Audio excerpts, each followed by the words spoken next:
Monsieur Nicolas Dhuicq sur le 1413.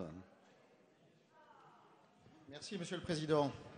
Nous sommes dans un texte qui touche profondément à l'humain, nous le savons. Certains peuvent être dans le déni, c'est leur droit. Déni de l'altérité, déni de la différence des sexes. Ils peuvent participer à la forclusion du nom du père, qu'un grand Français avait beaucoup travaillé, comme vous le savez. Néanmoins, en tant que médecin, nul ne peut m'obliger à faire un acte qui irait contre mon éthique et ma morale.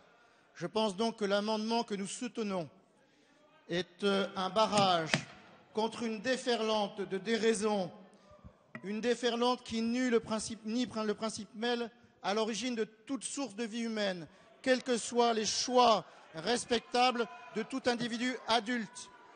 Vous ne pensez en rien à ces collègues qui travaillent auprès des enfants, comme je l'ai fait pendant plusieurs années, qui ont des vies déjà suffisamment compliquées dans notre société, sans repère identificatoire, sans cadre parental. Par conséquent, ayez au moins l'obligeance et la décence de laisser aux élus de la République la possibilité d'avoir une conscience et une éthique et de refuser ce vent de psychose que vous faites souffler sur la France. Merci. Madame Véronique Louwagie.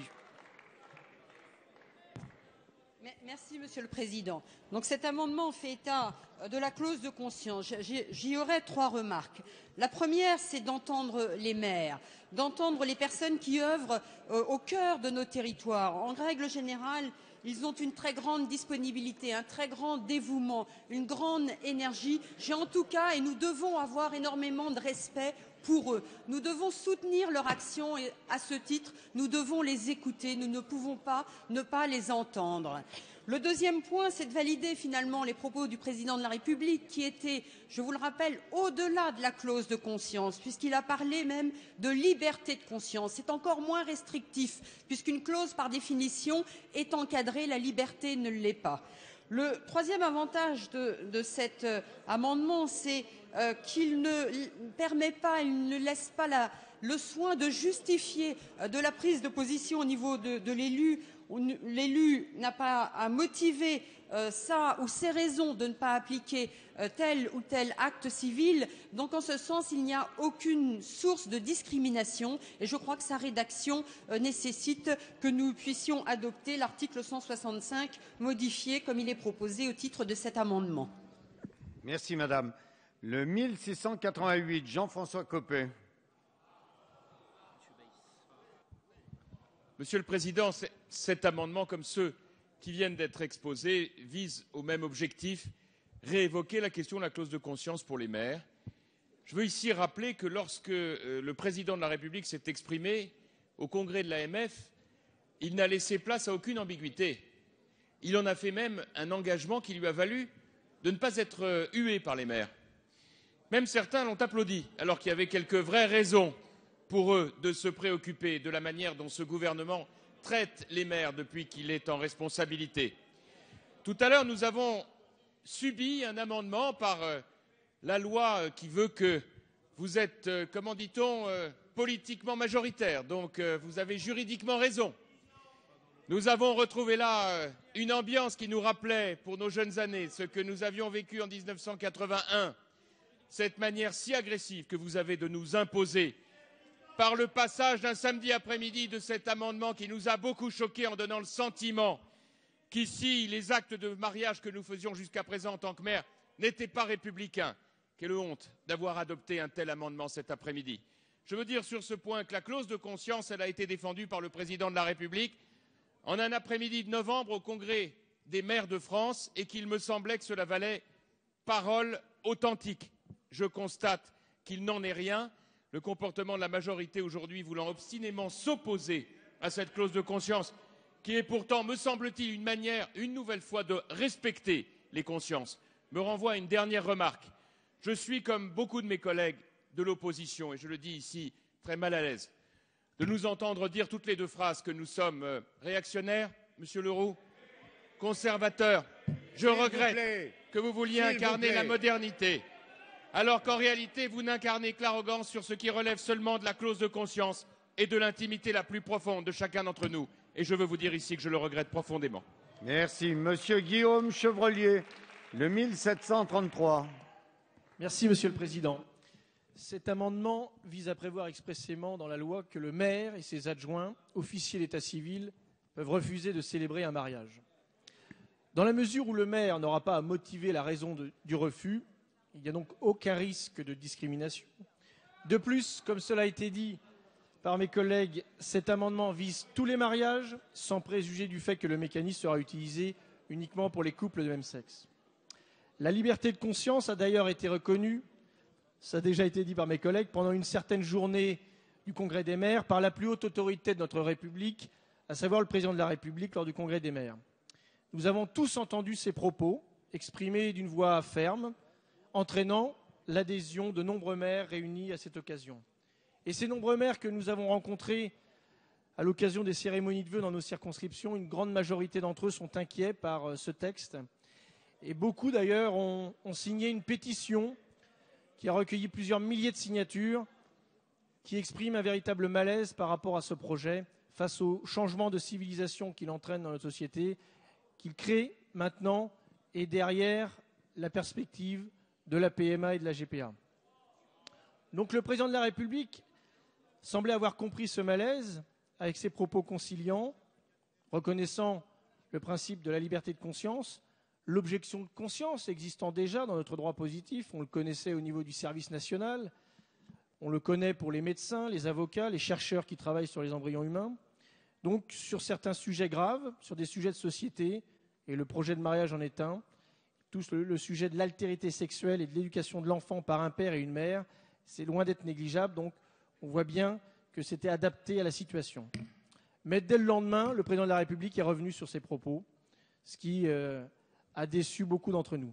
C'est la raison pour laquelle je vous demande, chers collègues, de reconnaître dans la loi le principe de la liberté de conscience pour les maires et les élus qui voudraient y recourir.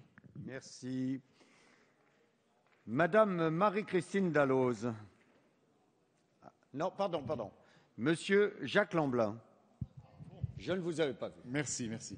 Bien, je voudrais vous dire, mesdames et messieurs, que personnellement, et j'ai pris position dans la presse quotidienne régionale, j'ai l'intention, si le texte passe, on ne sait jamais, de célébrer les mariages homosexuels parce que je suis républicain. Attendez. Excusez-moi, je me suis trompé. Excusez-moi. J'avais l'intention.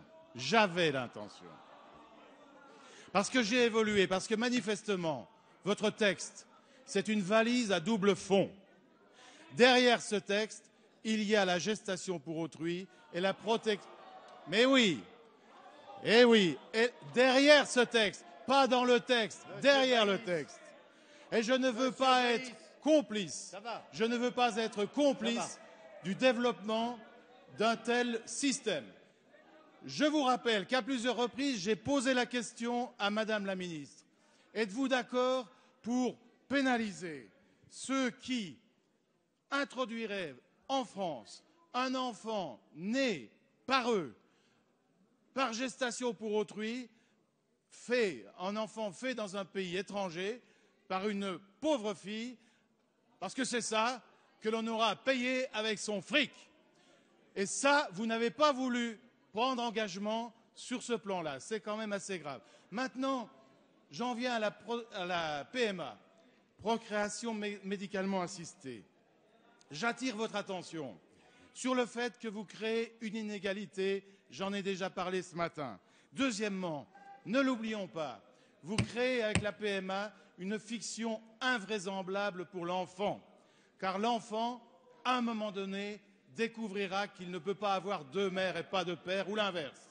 Et enfin, réfléchissez à la dérive vertigineuse de la science. Madame Marie-Christine Dalloz, sur le 2116. Merci, Monsieur le Président. Il n'est nul besoin de revenir aux fondamentaux du contrat social, théorisés par Locke, Hobbes ou Rousseau, pour savoir que les sociétés, les civilisations, se fondent sur l'encadrement par la norme de la liberté de chacun.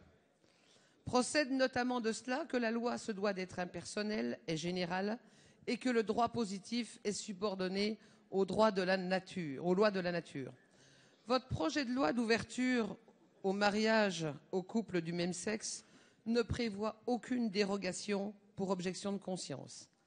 Après avoir mis ce matin par des amendements les maires sous tutelle du procureur, après les avoir mis en doute leur caractère républicain de ces hommes et de ces femmes qui se dévouent au quotidien dans chaque commune de France, votre gouvernement aujourd'hui veut donc leur imposer le viol des consciences à tous ces maires réfractaires. Mais c'est cela dont il s'agit. Une décision du Conseil constitutionnel du 27 juin 2001 a érigé la liberté de conscience au rang de principe fondamental reconnu par les lois de la République. Ce principe fondamental se fonde sur les articles 10 de la Déclaration des droits de l'homme et sur le préambule de la Constitution de 1946. C'est tout cela que vous remettez en cause en refusant la liberté ou le droit de conscience à ces hommes et à ces femmes qui œuvrent quotidiennement pour leurs concitoyens. Je trouve cela déplorable et dommageable. Monsieur Georges Fenech, amendement 2300. Merci. Monsieur Charles de la Verpillière, le 2350. Merci, Monsieur le Président. Tout d'abord, je voudrais dire que jusqu'à mon élection à l'Assemblée nationale, j'ai été maire de ma commune pendant 9 ans. J'ai dû célébrer à peu près une centaine de mariages. J'étais ceint de mon écharpe tricolore et derrière moi, il y avait la statue de Marianne. Et je me rappelle que j'avais bien pris soin de prendre le dernier modèle, celui qui s'inspirait de Laetitia Casta. Bref, je n'ai jamais eu, mes chers collègues, je n'ai jamais eu un seul instant l'impression de présider une cérémonie monarchiste ou vaudou. Pour moi, il était évident que la République était là. C'est la première chose que je voulais vous dire. La seconde, c'est bien sûr l'objet de cet amendement. Je crois que sur un sujet aussi controversé, il faut donner aux officiers d'état civil, aux maires, aux adjoints, la possibilité de se déporter. Il faut leur donner une garantie de leur liberté de conscience. Je crois que le président de la République a eu raison d'être l'un des premiers et le plus autorisé, me semble-t-il, à en parler. Donc j'invite nos collègues de la majorité à voter cet amendement pour se conformer aux souhaits du président de la République. Monsieur Jean-Claude Boucher sur le 2574. Monsieur le Président, je suis bien sûr républicain et légaliste, député, mais également maire d'une commune de 26 000 habitants, Cavaillon dans le Vaucluse, que je vous invite à venir visiter d'ailleurs, au pied du Luberon. Je fais un peu de publicité, mais en tant que à côté de Château-Renard. En tant que maire de cette ville de Cavaillon, bien sûr, tous les jours de la semaine et le samedi, je célèbre des mariages. Et en tant que républicain et légaliste, je dis bien, j'assumerai demain, si cette loi est votée, loi contre laquelle je suis, j'assumerai demain et j'assumerai les mariages dans ce cadre-là. Donc je peux, en tant que républicain et légaliste, je dis bien, je peux entendre que certains demain se trouvent gênés par cette loi et n'aient pas envie et un problème de conscience à ce niveau-là. Et donc la liberté de conscience, cet amendement est là pour justifier cette liberté de conscience, sécuriser la célébration du mariage. C'est pour cela que cet amendement, à mon avis, sera voté d'une manière majoritaire ici au sein de cette Assemblée. Et une fois n'est pas coutume, eh bien, pour une fois où nous pouvons être d'accord avec le président de la République actuelle, je suis sûr que cet amendement sera voté à l'unanimité. Monsieur Sylvain Berrios sur le 3094. Merci, Monsieur le Président. J'étais dubitatif sur cette liberté de conscience. Mais finalement, nous avons été 1 million dans la rue. Et ce million, le gouvernement ne l'a pas entendu. S'il vous plaît. Non mais attendez. Mes chers collègues. Nous avons été 1 million dans la rue. Et ce million, vous ne l'avez pas entendu. Nous avons demandé ici même un référendum. Et ce référendum, vous ne nous l'avez pas accordé. Nous vous avons demandé des garanties sur la GPA. Vous ne nous l'avez pas accordé. Vous nous avez même accusés d'être anti-républicains. Peu à peu, finalement, vous nous accusez régulièrement pour nous imposer des idées et une loi dogmatique. Lorsqu'un gouvernement emprisonne les maires dans des lois idéologiques et dogmatiques, la seule liberté qui leur reste, c'est la liberté de conscience. C'est pour ça que je vous demande unanimement de soutenir cet amendement. Merci. Madame Valérie Boyer sur le 3250. Merci, Monsieur le Président. Monsieur le Président, je crois que nous avons là, avec cette proposition émanant de François Hollande, l'exemple même de la duplicité de François Hollande qui, paré des habits du Président de la République, fait un pas en avant, un pas en arrière pour mieux diviser les Français et surtout éviter un camouflet lors d'une réunion solennelle.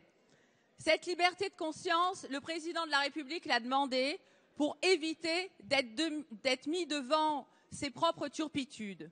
Et aujourd'hui, à l'heure même où le gouvernement fait la promotion des esclaves corporels en ne garantissant rien sur la GPA et qu'il nous accuse d'obscurantisme alors que paré des faux oripeaux du progrès, eh bien, notre majorité actuelle nous pousse vers une société vraiment dangereuse où les plus faibles, et les femmes en particulier, seront exposées. Je suis très choquée de constater qu'aujourd'hui, au motif qu'on est loin de la loi, eh bien, on est loin des yeux et on n'est pas protégé. Ces choses-là sont purement scandaleuses et je peux comprendre que certains ne veulent pas être complices de ce type de comportement et usent leur liberté de conscience. Merci, madame. Monsieur Xavier Breton sur le 3261.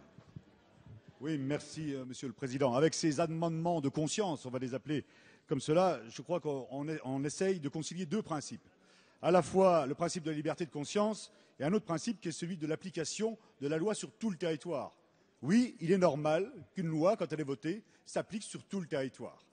La question, c'est de savoir si ce principe peut s'articuler avec un autre principe de valeur constitutionnelle qui est la liberté de conscience.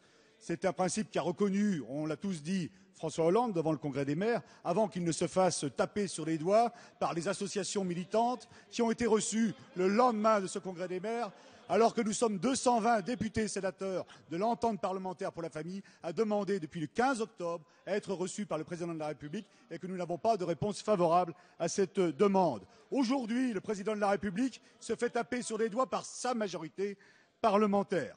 Alors, je suis surpris d'entendre dire que cette liberté de conscience serait anti-républicaine, inacceptable. Je crois que c'est une nouvelle illustration de votre passage en force. Vous passez en force un texte contre une majorité de Français qui refusent la filiation, qui refusent l'adoption, qui refusent l'assistance médicale à la procréation, qui refusent la gestation pour autrui.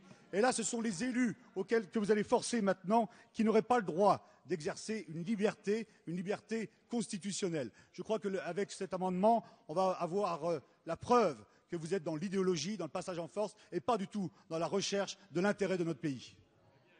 Merci. Monsieur Goujon sur le 3287. Oui, Monsieur le Président, Madame la Ministre, Mesdames les Ministres, mes chers collègues, l'amendement que je suis amené à vous proposer avec un certain nombre de mes collègues peut concilier d'une part la liberté de conscience des élus, ce qui est un principe que chacun partage et qu'a rappelé d'ailleurs le Président de la République, comme l'a dit mon collègue à l'instant lors du Congrès des maires, avec la continuité du fonctionnement de ce même service public. Et il prévoit qu'au cas où aucun officier d'état civil de la commune ne pourrait célébrer un tel mariage, le procureur de la République, autorité compétente, je le rappelle, en matière de contentieux de l'état civil, doit en être informé dans un délai maximum de 24 heures après la publication des bans, exigence qui permet de garantir l'organisation du service public de l'état civil suffisamment en amont de la célébration pour assurer la continuité du fonctionnement de ce service. Ce principe constitutionnel nécessite que la loi soit appliquée, bien sûr, Et dès lors, il appartiendra au procureur de désigner parmi les officiers d'état civil de la commune, considérés dans cette fonction bien sûr comme des agents publics, celui qui sera requis d'office pour célébrer le mariage. Les deux principes seront ainsi parfaitement conciliés. L'officier d'état civil aura fait part de son opposition en exerçant sa clause de conscience à laquelle le président de la République engageait encore les maires lors de ce congrès auquel il a pris la parole. Et la continuité du service public sera assurée par la réquisition de celui-ci. Je vous remercie. Merci.